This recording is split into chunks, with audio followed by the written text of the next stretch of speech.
Volume Deck. Alors, bonsoir Dekma. Bonsoir, pasteur. Bonsoir. Et donc, aujourd'hui, c'est le club des amoureux de la vie de sanctification. Alléluia, alléluia. Amen. Oui, il y a eu une première, n'est-ce pas? Une première.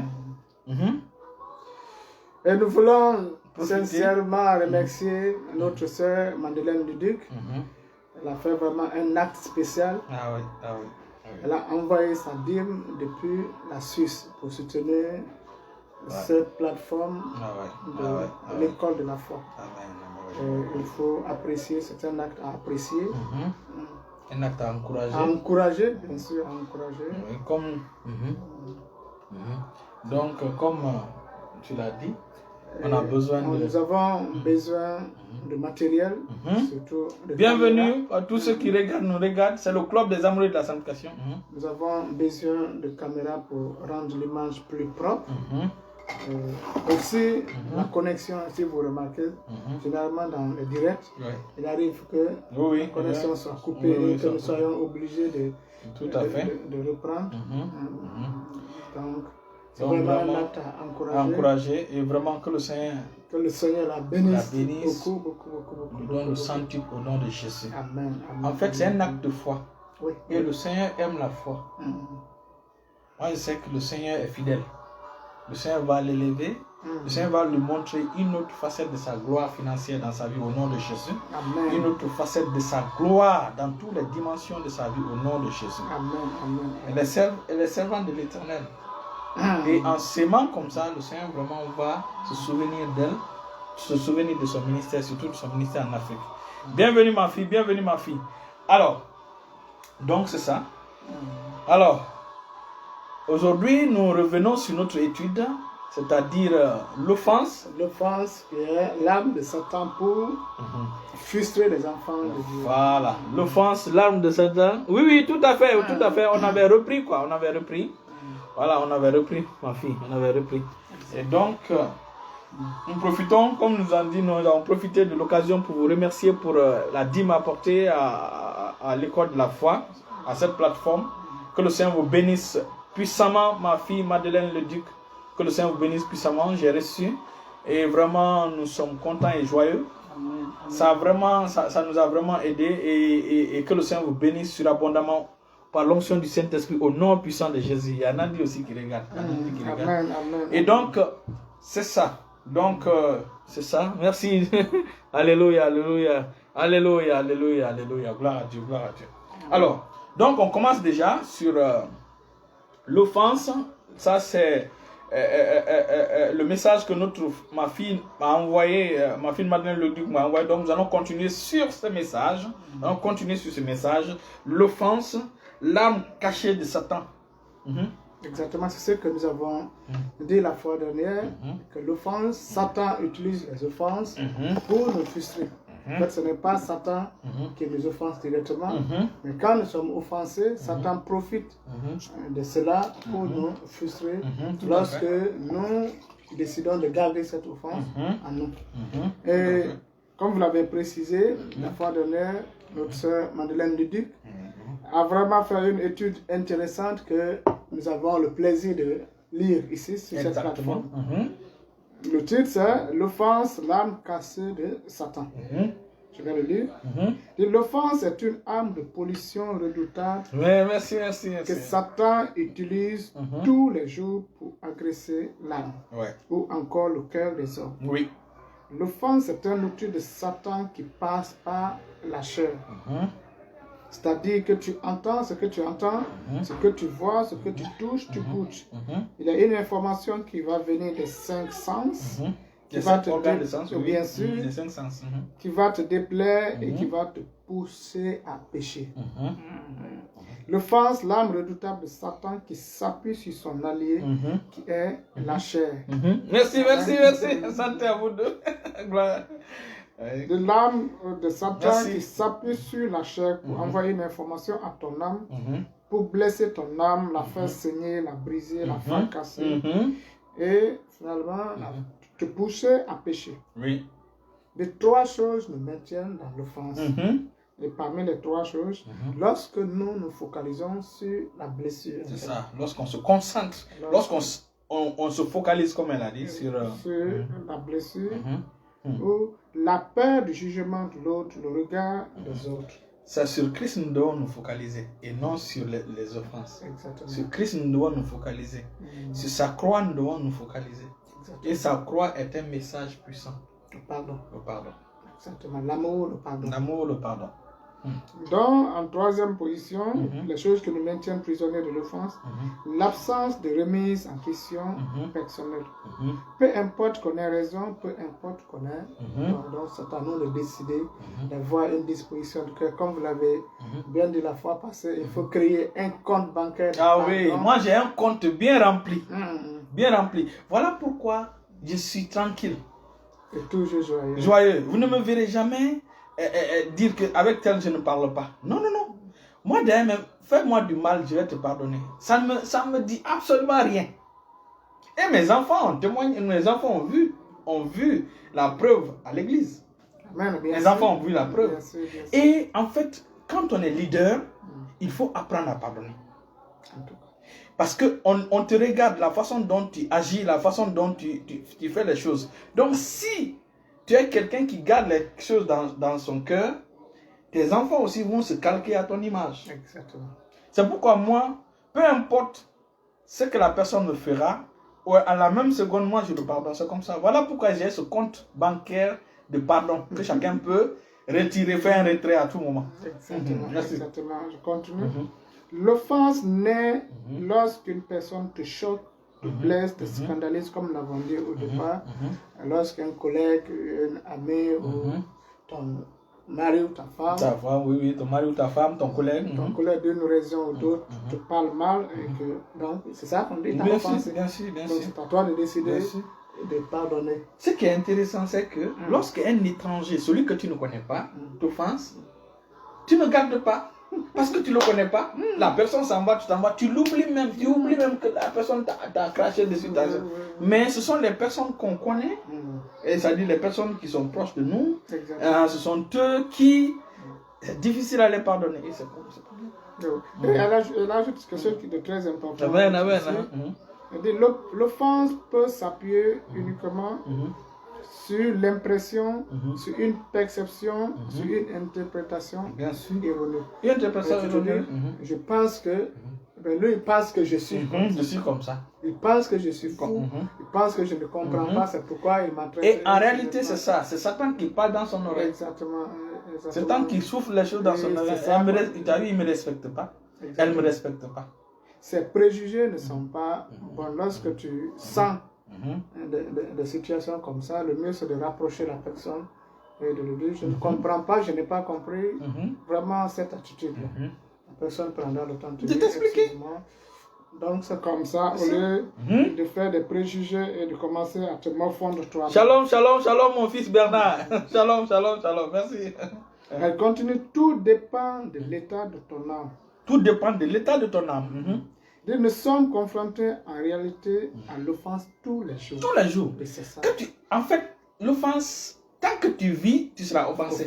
Ceux qui ne sont pas offensés aujourd'hui, c'est ceux qui sont morts, ceux qui sont atterrés, ceux qui sont dans la tombe. Quelle offense c'est ça? Qui va aller les déranger là-bas? Même là où ils sont, les eaux ne peuvent même pas se toucher.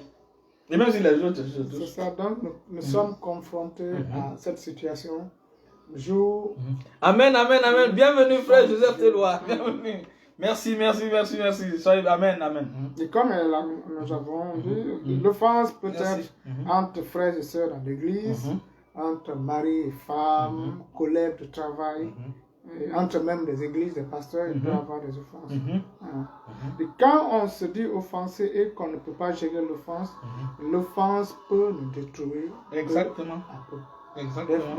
La dernière fois, vous étiez en train même d'expliquer, c'est la première étape, tu es offensé, et après l'offense, les rancunes vont commencer. Et les rancunes, oui, ont des racines. Ils vont mettre les racines. Et c'est ce qui n'est pas bon. Et lorsque ces racines commencent, on a vu que ça crée des maladies incurables, du cancer. Oui. Et ça devient du tout difficile à gérer. C'est pourquoi il est important d'avoir un cœur disposé à pardonner. Jésus a dit à Pierre, Et vous devez pardonner 77 fois 7. Donc, aussi longtemps que la prière, c'est par jour. Et ça, c'est par jour. Ça, c'est ton quota. 400 et quelques pardons que tu dois distribuer chaque jour. Si tu ne peux pas, si tu ne combles pas les 450 dons, il y a les dettes là qui vont s'accumuler sur les autres. Ah oui, Mariam connaît. Bienvenue, merci, ouais, bienvenue. Donc, nous sommes sur l'offense, l'arme cachée de Satan contre les enfants de Dieu. Donc, elle donne l'importance de se libérer. Il faut se libérer, il faut pardonner. Il faut pardonner. La Bible dit dans le livre de Marc 11, verset 25, et lorsque vous êtes debout en train de prier, si vous avez quelque chose contre autrui, pardonnez afin que votre Père qui est dans les cieux vous pardonne aussi. Exactement. Donc le pardon de ton Père dépend du pardon que tu as à l'égard de tes frères et sœurs. Exactement. Dieu veut que je pardonne. Dieu nous demande de faire pas parce que ce que l'on sent. Il nous pardonne, il nous demande d'obéir. En fait, c'est un ordre de Dieu. C'est un ordre, exactement. C'est à l'impératif. C'est à l'impératif, pardonner. Peu importe, la Bible nous demande de pardonner. Qu'aucun chrétien ne s'imagine suffisamment de foi pour recevoir l'exaucement de sa prière s'il entretient secrètement de l'animosité. Ça ne marche pas. Ça ne marche pas. Ah, frère Charles Guilao, bienvenue. Merci. Donc, c'est ça, lorsque nous gardons les rancunes. Et la Bible même a dit, lorsque tu viens présenter ton offrande. Bien sûr, c'est ce que je voulais te dire. Ah, ok. C'est ce que je voulais dire. Lorsque tu viens déposer ton offrande et que tu te rappelles que tu as quelque chose dans ton cœur contre quelqu'un, ou il y a un problème entre toi et quelqu'un, la Bible n'a pas dit, la Bible n'a pas dit de partir avec. Tu déposes d'abord l'offrande sur, comment on appelle ça? La présence de Dieu, tu laisses là-bas, tu vas, tu règles, après tu viens, maintenant tu donnes. Tu ne vas pas avec l'offrande à la maison. Ah, ça, c'est la parole de Dieu qui dit. Voilà. Exactement, j'ai même un pasteur qui avait bien prêché ici. Il dit, oui, si tu déposes l'offrande, tu gardes l'offrande et tu vas te réconcilier avec ton frère, ton ami ou ta soeur. Le fait, ce n'est pas que, ce n'est pas, c'est pour que tu bénéficies de la offrande là, c'est-à-dire de la bénédiction qui accompagne l'offrande. Sans que ton cœur n'est libéré, l'offrande ça ne sert à rien. C'est pourquoi on te conseille de garder d'abord l'offrande et d'aller faire la paix. En fait, Dieu veut notre bien. C'est pourquoi il nous montre la stratégie. En fait, c'est les principes de Dieu. C'est les principes de Dieu. Donc, en Matthieu 6, 12, pardonne-nous nos offenses dans la prière de notre Père qui est aux cieux. Pardonne-nous nos offenses comme nous aussi nous pardonnons à ceux qui nous ont offensés. En fait, c'est une mesure. Pardonne-nous comme nous pardonnons. Donc, ça veut dire que si je pardonne, c'est une mesure, n'est-ce pas? Donc, la mesure que tu utilises pour pardonner les gens, c'est la même mesure qu'on utilise pour te pardonner. C'est vraiment extraordinaire. C'est vraiment extraordinaire. C'est une mesure. Une mesure. Donc, si tu pardonnes et tu dis, je t'attends dans le tournant. Ok, Dieu aussi, je t'attends moi, je t'attends dans le tournant. Et ça va tomber que tu as un grand projet qui doit être signé. Et tu demandes à Dieu de te répondre. Dieu va dire. Moi aussi, je t'attends. Tu vois, donc en fait, celui qui ne pardonne pas, la personne se prive de la grâce de Dieu. Se prive de la grâce. Se prive de la grâce de Dieu. Donc quand on pardonne, c'est pour soi-même. Notre propre intérêt. C'est notre propre intérêt. En fait, la vie en Christ, c'est une vie qui doit être une marche libre. Une marche débarrassée de tous ces fardeaux inutiles. Amen, oui. Je continue. Alléluia. Amen. Alors, donc il est important de comprendre cela. Et ce qu'il faut voir, ce qu'il faut retenir dans cet fait, lorsque vous refusez de pardonner les frères, vous refusez de pardonner les autres, vous augmentez votre poids spirituel. Vous augmentez votre poids spirituel. À tel point que lorsque, même pendant l'enlèvement, quand le Seigneur viendra, pendant l'enlèvement, s'il y a des choses dans ton cœur, tu ne seras pas enlevé parce que tu seras lourd. Tu seras lourd. Tu ne seras pas enlevé. Tu seras lourd. Voilà pourquoi on dit, malheur à ceux qui sont enceintes ou ceux qui allaitent. C'est un mystère dans la Bible. Notre papa spirituel, parce que Daddy Triomphe, parce que Triomphe nous a expliqué cela. Pourquoi Dieu a dit malheur aux femmes qui seront enceintes et à celles qui allaitent. Les gens pensent que c'est les femmes biologiques qu'on est en train de parler. Sinon, normalement, une femme enceinte, c'est une bénédiction. C'est Dieu qui donne. Une femme qui allaite, c'est même le signe du Saint-Esprit qui est en train d'allaiter, de nourrir ses enfants.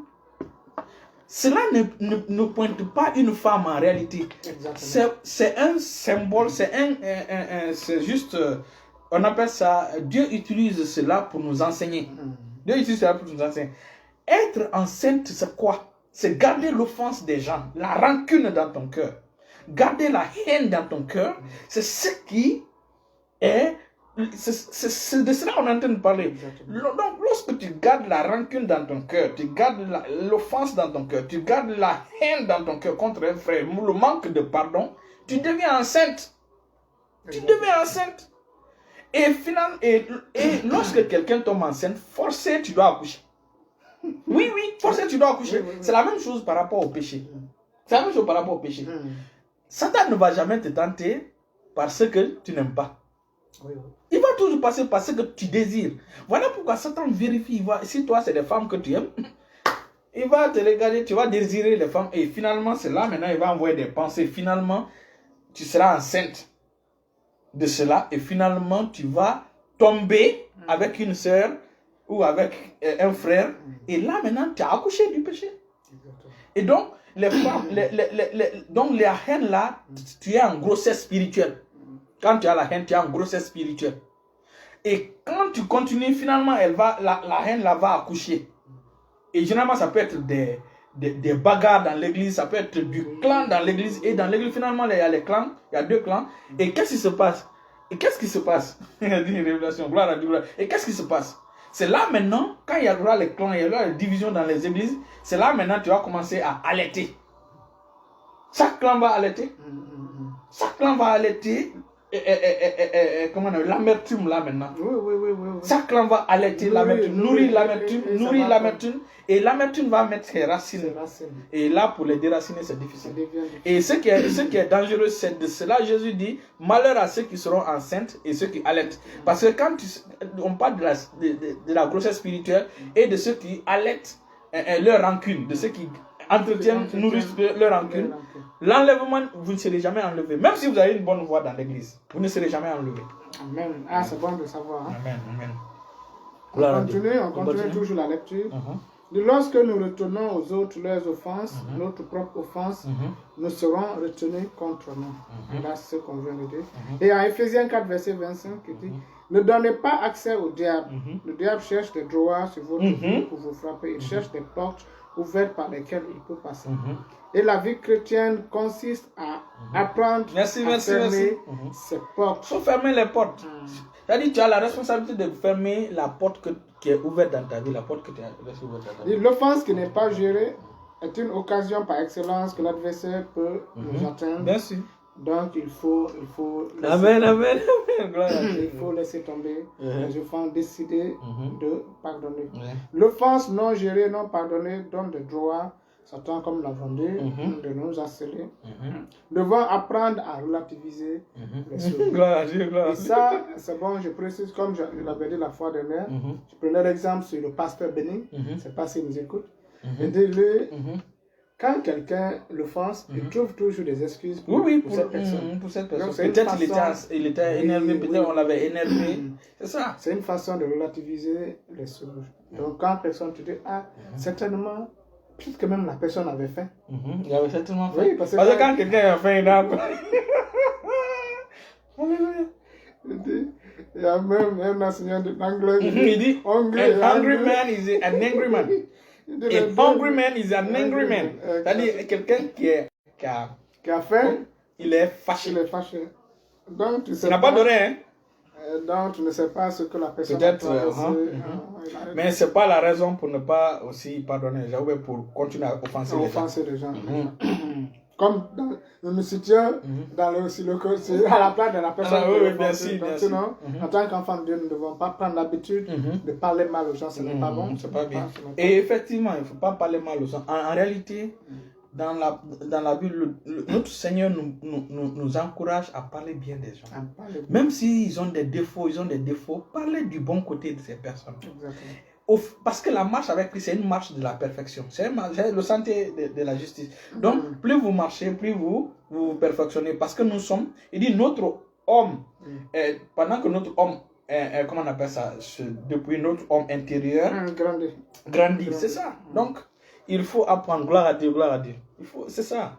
Il faut apprendre à accepter que le niveau que la personne a demain, il aura un plus grand niveau. Donc, il faut comprendre. Il faut, comme mon petit-fils, Pasteur Béni, le dit, il trouve une raison. Il faut trouver une excuse. Il faut trouver. Amen. Continue. Pour la personne. Continue. Oui. Lorsque vous pardonnez les offenses en connaissance de cause, vous libérez les autres. Exactement. Vous vous libérez également vous-même. Donc, c'est vraiment ça un peu le résumé. Dieu lui-même, pour nous amener à cette personne, à la repentance, nous libérer pour amener cette personne. Gloire à Dieu. Je pense que... Donc, c'est un peu le résumé de ce que nous avons vu la semaine passée concernant l'enfant. Donc, qu'est-ce qu'on doit retenir? Il faut ouvrir chacun un compte bancaire. Ouvrez un compte bancaire comme moi. Offrir un compte bancaire, donc être toujours disposé à pardonner, jusqu'à pardonner. En fait, moi je me dis que quand quelqu'un est mature en Christ, il comprend que ça ne sert à rien de garder les choses. C'est pourquoi il dit, je vous écris Père parce que vous connaissez, vous l'avez connu. Ouais. Les pères sont assis sur la montagne. Les pères sont des gens qui sont capables d'accepter tout. Exactement. Sont capables d'accepter tout. Les pères sont des gens qui pardonnent tout. On dit l'amour de Dieu pardonne tout, accepte tout, croit tout, espère en tout. Moi, je sais que la personne va s'améliorer. C'est ça l'expérience. Cette personne, aujourd'hui, elle est comme ça, mais elle va s'améliorer. C'est ça la foi même en Dieu. C'est ça même la foi. Dieu est capable de transformer quelqu'un, quel que soit. Moi, je sais une chose. Je t'ai dit la dernière fois. Je dis, peu importe la personne, mais cette personne à côté de moi, pendant 1 semaine, 2 semaines, 3 semaines, la personne va changer. Alléluia. N'est-ce pas? Je t'avais dit ça. Oui, bien sûr, je me rappelle. Mais un malade à côté de moi, c'est pas pour me glorifier, c'est parce que le Saint-Esprit vit en moi, c'est le Saint-Esprit qui fait cette œuvre. Mais un malade à côté de moi, une semaine même, c'est trop. La personne va retrouver la santé. C'est ça, cette couverture. La personne n'a qu'à marcher. C'est pourquoi les membres de l'école de la foi, ceux qui ont commencé à m'écouter et à marcher avec moi, comme le frère Diawara. Le frère Diawara, par exemple, lui, il faisait des rêves bizarres. La nuit, il se levait pour faire combat spirituel. Mais dès qu'il a commencé à me fréquenter, je pense qu'il va faire un petit commentaire. Oui, c'est ça. Le gars dormait tranquillement et bien jusqu'aujourd'hui. C'est ça, on a côtoyé par ce triomphe. Voilà. Et dans le côtoyé, vous avez reçu cela. Et tous ceux qui vous côtoient aussi reçoivent. C'est ça. Et vous aussi, tous ceux qui vont vous cotiser vont recevoir cela. Exactement. Et ce qui est intéressant, c'est ça. C'est ça. C'est pourquoi toi qui es mieux spirituellement, accepte l'offense des autres pour qu'ils puissent venir à ton niveau et pour qu'eux aussi puissent aussi pardonner ceux qui sont derrière. Exactement. Voilà. Je pense que tu as un message pour nous aujourd'hui. Oui. Donc, on t'écoute. Mais avant le message, oui, ça va. On va commencer par chanter. Alléluia. Puisque nous sommes sanctifiés, nous sommes mis à part. Amen. Oui. Ce n'est plus nous qui vivons, mais c'est Christ qui vit. Galates chapitre 2, verset 1. Et c'est ce chant que nous allons chanter. Amen. Bien sûr. Moi, je n'ai pas une très belle voix, donc c'est la gloire de Dieu, c'est Dieu qui soit glorifié. Oui, c'est vrai. Mon fils est en train de dire, il dit, c'est vrai ça, oui, c'est vrai, gloire à Dieu, gloire. Bernard, comment il dit, c'est vrai. Oui, Bernard, je te dis, même lui aussi, toute personne qui côtoie Bernard, la personne est changée. C'est ce qui est arrivé. Quand il y a une dame qui a côtoyé mon fils, et mon fils a commencé à l'impacter. Exactement. C'est comme ça. Exactement comme ça. Et même ma fille Madeleine le dit, c'est comme ça. C'est ça. Il suffit seulement que la personne s'approche d'elle. l'onction qui est sur elle, l'influence qui est sur elle va impacter la personne. Voilà pourquoi nous qui sommes élevés en Christ, nous qui savons que nous connaissons Christ, nous sommes mûrs, nous devons accepter. C'est pourquoi moi je pardonne tout le monde. Il y a une fois, il y a quelqu'un qui m'a manqué du respect dans l'église. Pendant qu'on faisait la schisme, il m'a manqué du respect. Quand on a fini, j'ai pris sa main. J'ai dit alors. Exactement. Mon pasteur le dit souvent, non? Bien sûr. Mon pasteur le dit. Mon pasteur dit que Élie, quand il y a quelque chose entre Élie et toi, il dit ça pour tout le monde, quoi. Le lendemain, Élie vient, il te salue. Il dit, parce que Élie vient, il te salue. Et ça, gloire à Dieu. Et ça, j'ai vu ça dans la vie de mon papa spirituel, Daddy. Pasteur Triomphe. Oui, maintenant on te l'écoute. On va chanter. Ah, chantons, oui, chantons. Quand je méditais, c'est le Saint-Esprit qui m'avait vraiment rappelé ce chant. Ce n'est plus moi qui vis, alléluia. C'est Jésus qui vit en moi. Ce n'est plus moi qui vis, alléluia. C'est Jésus qui vit en moi. En moi, en moi, en moi. C'est Jésus qui vit en moi.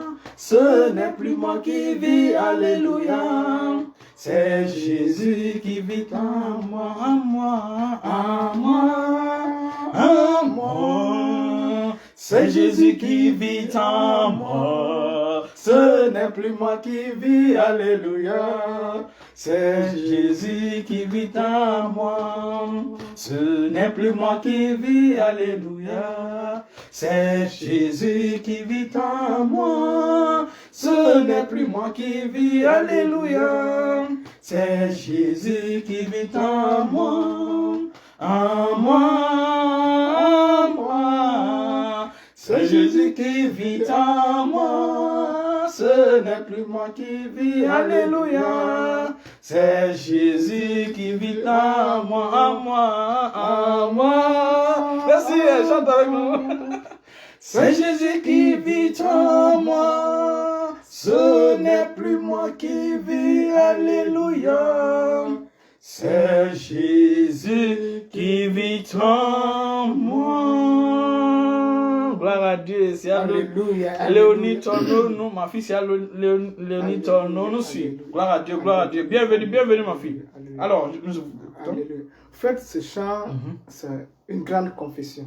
Oui, tout à fait. C'est une grande confession, c'est une prière puissante. Lorsque nous disons que ce n'est plus moi qui vis, c'est Christ qui vit en moi. C'est comme pour dire que ton règne vienne. Exactement. Que ton règne soit établi. Exactement. En fait, quand tu es en train de déclarer ce chant, tu es en train, ce sont des forteresses sataniques qui tombent. Qui vont tomber, oui, ça c'est vrai. Ce n'est plus moi, ce n'est plus ma sagesse qu'on doit.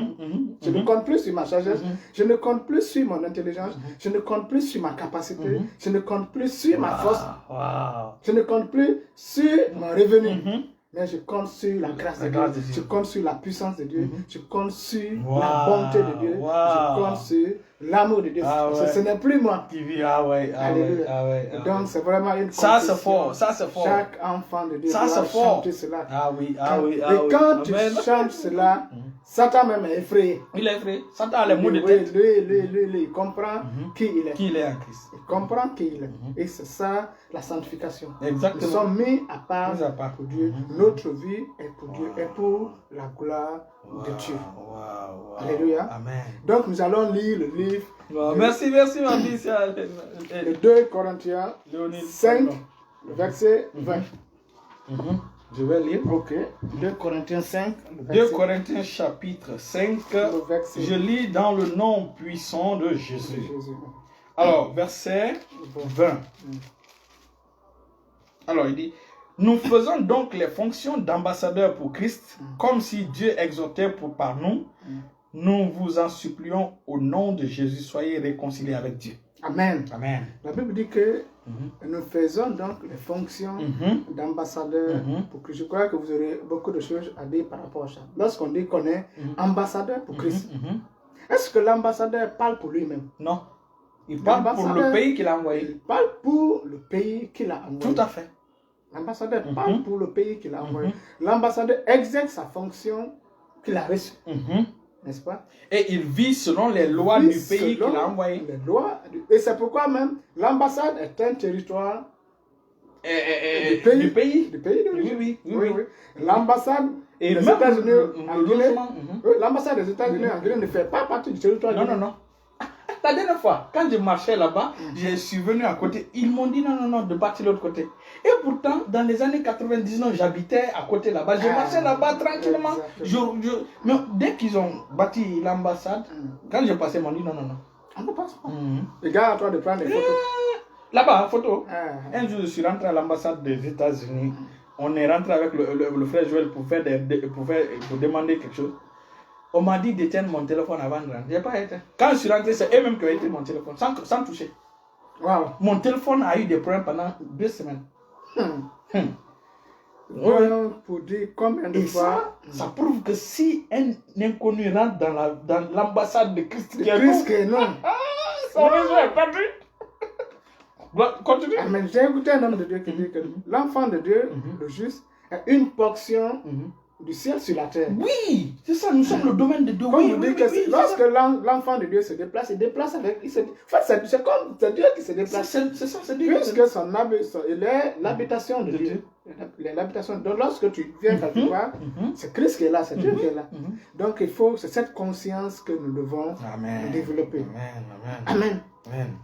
Et il y a beaucoup de privilèges attachés à cela, lorsque nous nous comportons en tant qu'ambassadeurs de Christ. Tout à fait. Et quelles sont les principales fonctions d'un ambassadeur, comme vous l'avez dit? On donne le message du pays pour lequel on est venu. Nous sommes venus. Donc, en tant qu'ambassadeur de Christ, nous devons réconcilier les gens avec Dieu. Nous devons être les messagers de la bonne nouvelle de Christ. Nous devons apporter la bonne nouvelle, nous devons gagner des âmes pour Dieu. Dire aux gens qu'il n'y a de salut en aucun autre. Que seul le nom de Jésus qui a été donné. Il n'y a sous le ciel aucun autre nom par lequel nous devons être sauvés. Voilà. Aucun autre nom. C'est ça. Et donc, ça veut dire que le salut est dans une personne et non dans une religion. Exactement. Le salut est dans la personne. Dans une personne. De Jésus. Donc, en tant qu'ambassadeur de Christ, ce sont les messages que nous devons. Par lequel nous devons être sauvés. Jésus est le moyen que Dieu a donné pour avoir le pardon de nos péchés. Vous qui vivez. Jésus le fait. Croyez en lui. Vous qui vivez. Sans Jésus le Sauveur, croyez en lui. Vous serez sauvés. Vous qui vivez. Sans Jésus le Sauveur, croyez en lui. Vous serez sauvés. Alléluia. Amen. C'est bon, continue. Donc, en tant qu'ambassadeur de Christ, nous devons gagner des âmes. Amen. Pour Christ. Nous devons gagner des âmes pour Christ. Donc, ça doit être l'une de nos priorités. Amen. Ambassadeur de Christ. Amen. Alléluia. Amen. C'est ça, nous devons gagner des âmes. Et cela doit être notre préoccupation. Ça doit être notre préoccupation. Tout à fait. Et en tant qu'ambassadeur de Christ, qu'est-ce que la Bible nous dit dans le livre de Colossiens 3, verset 7? Colossiens chapitre 3, verset 7. Alors, je le lis dans le nom de Jésus. Colossiens chapitre 3, verset 7. Alors, parmi lesquels vous marchiez autrefois. Colossiens chapitre 3, verset 7. Maintenant, verset 17. Okay.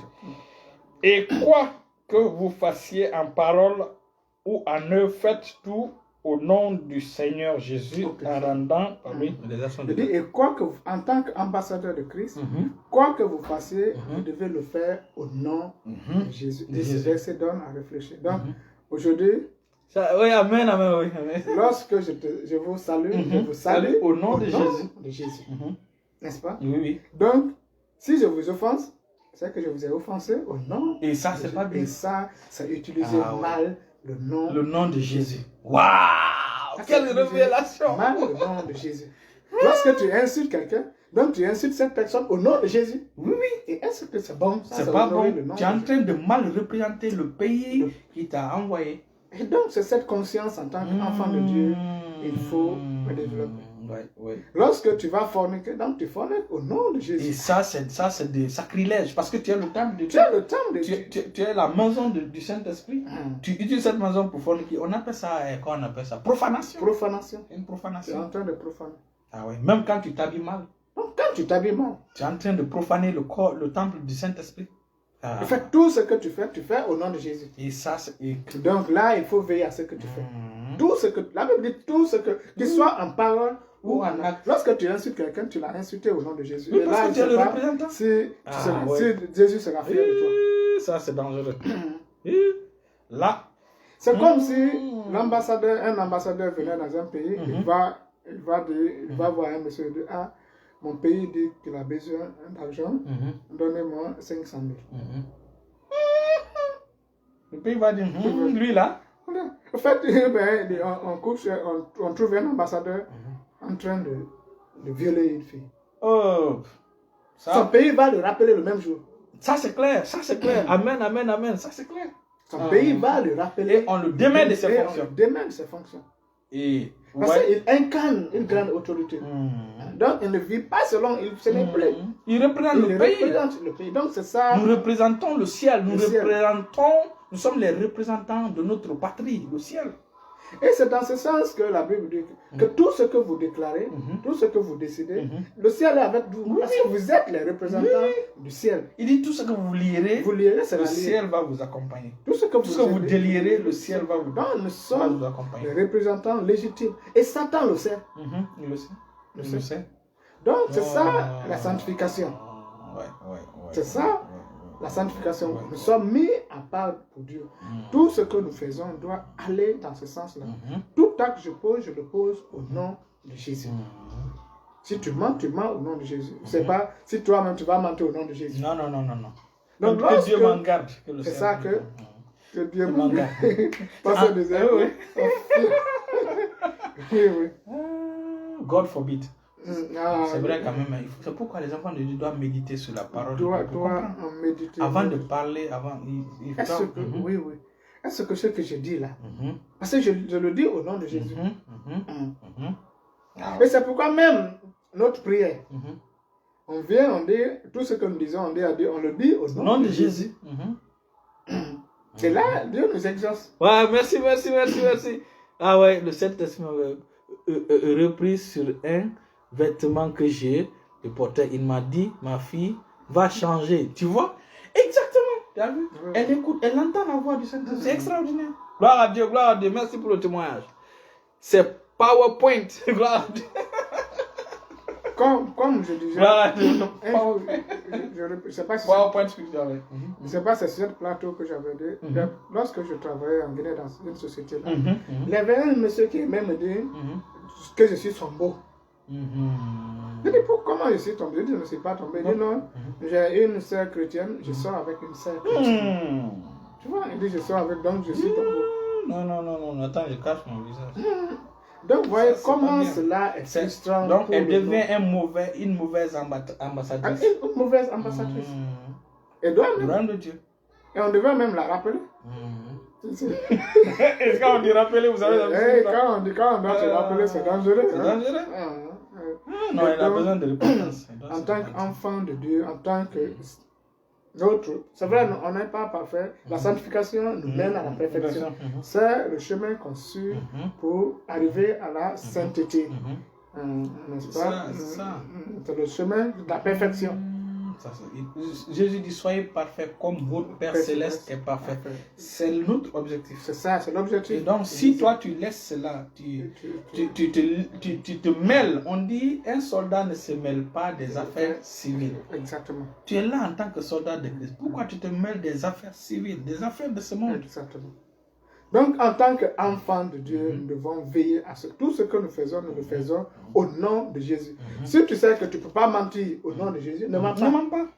Tu ne peux pas forniquer au nom de Jésus, ne fornique pas. Tu ne peux pas commettre l'adultère au nom de Jésus, ne commets pas l'adultère. N'adulte pas. Ouais, c'est ça. Tu ne peux pas gifler quelqu'un au nom de Jésus, Ne gifle pas. Je sais pas. Donc c'est ça, faire tout. Et En fait, c'est la conscience. Les enfants de Dieu doivent être conscients qu'ils sont enfants de Dieu. C'est ça. Ils doivent avoir cette révérence de Dieu. C'est ça, Cette crainte de l'éternel. En fait, c'est la crainte de l'éternel qui nous pousse à marcher dans la sainteté. Exactement. Nous ne marchons pas dans la sainteté parce que nous avons peur de l'enfer. Non, non, non. Dieu nous a déjà délivrés de l'enfer. L'enfer n'est plus pour nous. L'enfer n'est plus pour nous. Il dit il n'y a donc aucune condamnation pour ceux qui sont en Christ Jésus. Ceux qui marchent dans l'esprit et non par la chair. Donc il n'y a plus de condamnation pour nous. Mais il faut comprendre que l'enfer n'est pas pour nous. On marche dans la révérence, on marche dans la crainte de l'éternel. Nous marchons dans la sainteté par amour pour notre Père. Exactement, par amour, par respect, pour lui. Puisque nous portons son nom. Nous portons son nom. À cause de son nom. Max Bibos. Merci de nous regarder. À cause de son nom. Même en tant que parent. En tant que parent. Lorsque nous, dans le temps, lorsqu'on faisait l'école primaire, pendant les résultats, on invitait les parents d'élèves à l'école. Lorsque ton enfant est classé premier, c'est une fierté pour la femme. Mais lorsque ton enfant n'est pas admis, c'est une honte. Donc, c'est exactement cela. En tant qu'ambassadeur de Christ, nos mauvaises actions, ça frustre Dieu. Lucifer était un ambassadeur de Dieu, il a trahi Dieu. Il a trahi. Et beaucoup de monde, beaucoup de serviteurs de Dieu, beaucoup de chrétiens ont trahi Dieu. Un homme de Dieu nous a dit, lors d'une formation, notre papa nous a dit qu'un homme de Dieu a dit que, il dit, beaucoup de mes enfants m'ont brisé le cœur. Beaucoup de mes serviteurs m'ont brisé le cœur. Il dit, et toi, vas-tu briser mon cœur? Donc, ça a vraiment touché le cœur. Ça a touché le cœur de l'homme de Dieu. Et finalement, l'homme de Dieu a dit vraiment, Seigneur, je ne vais pas briser ton cœur. Parce que chaque fois que nous nous comportons comme les gens de ce monde, c'est Satan qui a la gloire. Nous sommes là en tant qu'ambassadeurs, nous devons représenter le Seigneur. Nous ne devons pas faire comme le diable. Nous ne devons pas faire comme les gens qui blessent le cœur de Dieu, qui attristent, qui poignardent le cœur de Dieu. C'est pas bien. Il dit, nous sommes la lumière du monde. Exactement. Dieu nous aime tellement, il ne veut pas nous voir souffrir, il ne veut pas... Donc, il y a certains comportements, il faut développer notre conscience. Est-ce que ce que je vais faire, est-ce que je peux le faire au nom de Jésus? Est-ce que cela va... Tout ce que tu ne peux pas faire au nom de Jésus, ne fais pas. Il ne faut pas le faire. Moi, je connais des gens, c'est comme ça. Ils préfèrent qu'on les sanctionne, ils préfèrent qu'on les punisse, mais ils ne feront pas. Quand même. Ce sont des gens qui ont compris le message. La vie en Christ n'est pas la blague. La vie en Christ n'est pas l'amusement. La vie en Christ n'est pas une journée de fête comme ça. Non, la vie en Christ, c'est le sérieux. C'est pourquoi il dit le chemin qui mène au Seigneur, étroit est le chemin qui mène au Seigneur. Il dit large est le chemin qui mène à la perdition. Il dit beaucoup sont sur ce chemin-là. Mais étroit est le chemin qui mène à la vie. Et peu trouvent ce chemin. Là-bas, le chemin là, c'est étroit et il faut chercher pour trouver. Alors que large, le chemin large, on n'a même pas besoin de chercher. C'est la voie naturelle. Tout le monde trouve. En fait, les enfants de Dieu doivent... Beaucoup, quand ils sont chrétiens, ils pensent que c'est la religion. Nous sommes dans la religion. C'est ça le problème. Exactement. C'est ça le problème. Et la dernière fois même, vous avez parlé de l'action de Daniel et ses 3 gens. Oui. Qui vivaient à Babylone. À Babylone. Ils ont résolu vraiment. Ceux qui étaient, mais ils ont résolu fermement. Avec tous les avantages. Donc c'est ça. Ils savaient qui ils sont. Donc ils savaient qu'ils ne pouvaient pas compromettre.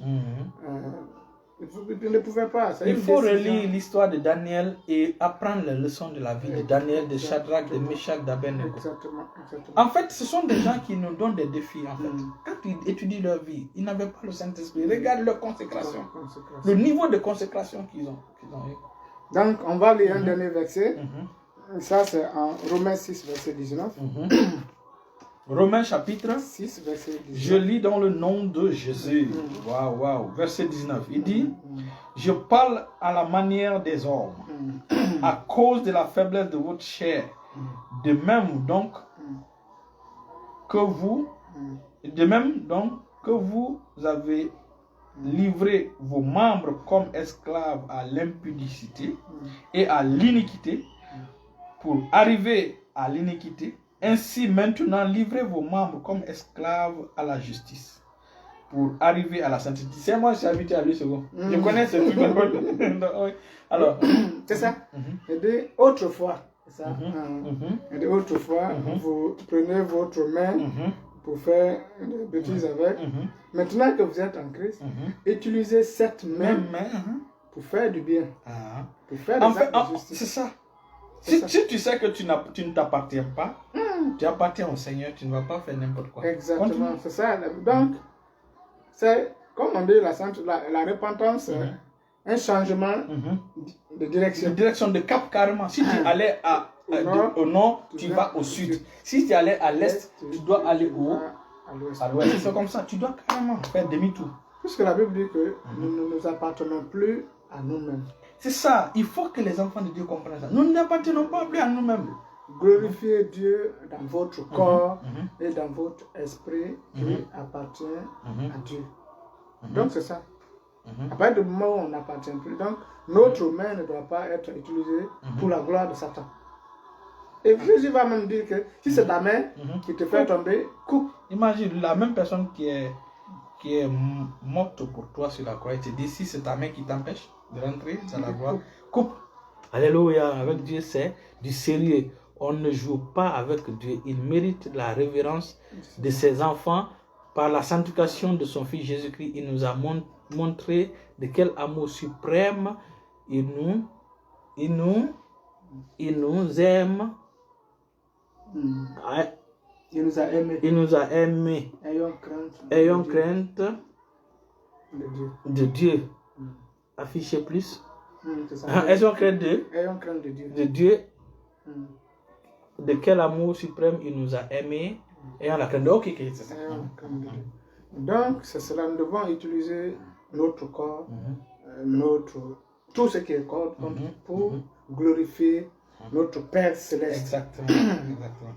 Merci vraiment. Merci. Oui, donc c'est vraiment cela la sanctification. La sanctification, c'est que je ne vis plus pour moi, je vis pour la gloire de Dieu, je vis pour Dieu. Donc, mon corps ne m'appartient plus, je ne dois pas utiliser mon corps comme je veux. Ah, si votre téléphone, je commence à prendre votre téléphone et même je fais ce que je veux. Regarde, mais ça ne va pas plaire. Ce n'est pas votre téléphone, c'est ça. Ta main ne t'appartient pas, tes yeux ne t'appartiennent pas, c'est pour quelqu'un d'autre. Cette personne s'appelle Jésus. C'est ça. Ouais. En fait, nous sommes en location. C'est ça, nous sommes en location en fait. Nous sommes en location. En fait, pourquoi nous sommes en location? Parce que le corps là devait aller en enfer. Oui. Dieu l'a racheté. Il a mis son esprit. Donc, c'est son esprit, c'est pour son esprit maintenant. Maintenant, nous sommes les associés, locataires associés. Donc, on n'utilise pas comme on veut. Comme on veut. Donc, c'est ça la sanctification, c'est ça. C'est ce qu'il faut. En fait, c'est quelque chose à cultiver. C'est vrai. Comme la sœur disait dans Madeleine Duduc, nous sommes confrontés toujours à l'offense. Et aussi, cette vie de sanctification, c'est une vie de chaque jour. Ce n'est pas dire qu'aujourd'hui je vais me sanctifier et demain. Non. Donc, c'est une vie de tous les jours.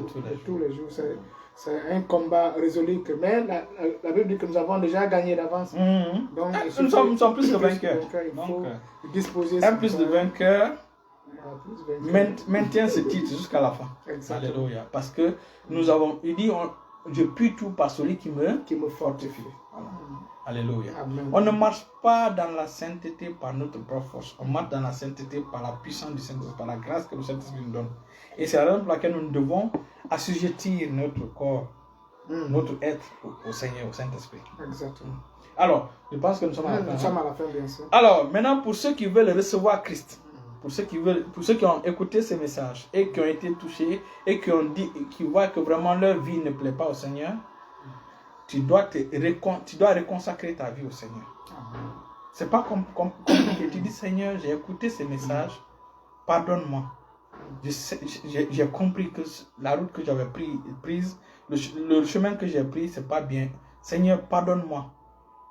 Je décide aujourd'hui de consacrer ma vie pour ta gloire au nom de Jésus. Amen. Quand tu fais cette prière sincère là, le Saint-Esprit va rafraîchir ton esprit, il va t'apporter un rafraîchissement spirituel et il va te donner l'énergie qu'il faut pour marcher dans la sainteté. Et soyez amis avec les gens qui aiment la sainteté. C'est très important. On a toujours dit ça. Soyez amis avec ceux qui aiment la sainteté. Tu sais, on va revenir sur ça. Dieu dit, il dit, heureux l'homme qui ne marche pas selon le conseil des méchants. Mais nous allons revenir sur ça. Heureux l'homme qui ne marche pas selon le conseil des méchants. Alors, maintenant, pour ceux qui n'ont pas encore reçu Christ et qui veulent recevoir Christ, comme on a dit, Christ n'a pas apporté une religion, il a apporté la vie éternelle. Il a apporté le royaume de Dieu. Pour aller au ciel, on ne passe pas par une religion, on passe par une personne. Aucune religion n'est morte sur la croix pour toi. C'est une personne qui est morte sur la croix pour toi. Amen. Aucune religion ne te sauvera. Le salut se trouve en une personne et cette personne c'est Jésus. Jésus dit, je suis le chemin, la vérité et la vie. Il dit, nul ne vient. Les gens disent, nul ne va. Non, non, non, il a dit, nul ne vient. Jésus dit, nul ne vient. Que par moi. Ça veut dire que nul ne vient. Vous voyez, il n'a pas dit, nul ne va. Alléluia. Amen. Donc il faut méditer sur ce passage. Amen. Amen. Donc, si tu n'as pas encore reçu Christ, c'est le bon moment de prier avec moi. Ferme les yeux, tu dis, Père Céleste, au nom de Jésus, je viens à toi. Moi, tu dis ton nom, si c'est Gobou, si c'est Joséphine, tu dis, moi Joséphine, je me reconnais pécheresse. Ou si c'est Amar, tu dis, moi Amar, je me reconnais pécheur et je sais que je ne peux pas me sauver moi-même. C'est pourquoi je viens à toi. Père, pardonne-moi de tous mes péchés. Lave-moi de tous mes péchés. Purifie-moi de tous mes péchés. Je reconnais aujourd'hui que Jésus est le Fils de Dieu. Il est mort sur la croix. Le troisième jour, il est ressuscité d'entre les morts pour me justifier. C'est pourquoi, Seigneur, je viens à toi. Donne-moi la vie éternelle. Merci parce que mon nom est déjà écrit dans le royaume des cieux, dans le ciel. Seigneur Jésus, je t'invite dans ma vie. Je te reconnais aujourd'hui comme mon sauveur et mon Seigneur personnel. Désormais, je suis maintenant fils de Dieu. Au nom de Jésus. Amen. Merci Jésus parce que tu m'as sauvé, je suis maintenant ton enfant. Dans le nom de Jésus, je prie. Amen. Lorsque tu invites Jésus dans ton cœur, tu fais cette prière, Jésus viendra s'installer. Il dit, mon Père et moi, nous viendrons nous installer dans ton cœur. Et c'est quand Jésus et son Père viennent s'installer dans ton cœur par le Saint-Esprit que tu deviens enfant de Dieu. Amen. Amen. Amen. Et pour aller au ciel, tu n'as pas besoin d'une religion, tu as besoin d'une naissance. Et c'est ça la nouvelle naissance. Donc restez bénis au nom de Jésus. Amen. Si vous avez plus de questions, posez-moi ces questions en Messenger. Restez bénis au nom de Jésus. Amen. Amen. Bye bye. Merci ma fille Madeleine. Merci.